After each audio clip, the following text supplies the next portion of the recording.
बिहार में विधानसभा चुनाव तारीखों का ऐलान। 6 नवंबर और 11 नवंबर को 2 चरणों में वोटिंग। 14 नवंबर को आएंगे नतीजे। सिंगर मैथिली ठाकुर लड़ सकती है चुनाव। सूत्रों के मुताबिक बीजेपी की टिकट पर दरभंगा के अलीम नगर सीट से शुरू करेंगी सियासी पारी। पश्चिम बंगाल के जलपाईगुड़ी में बीजेपी नेताओं पर हमला। सांसद खगेन मुर्मू और विधायक शंकर घोष घायल। बाढ़ प्रभावित इलाके का दौरा करने पहुंचे थे बीजेपी नेता। जानलेवा कफ सिरप से बैतूल में 2 बच्चों की मौत। छिंदवाड़ा में अब तक 14 बच्चों की हुई मौत।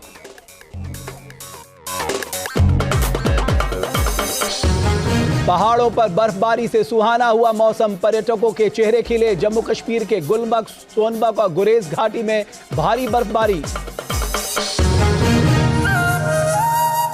जहां भक्ति है हर शब्द में, कथाओं में छुपे हैं दिव्य रहस्य और ज्योतिष देता है जीवन को दिशा। धर्म से जुड़ी हर बातों को जानने के लिए हमारे चैनल स्तुति को सब्सक्राइब करें।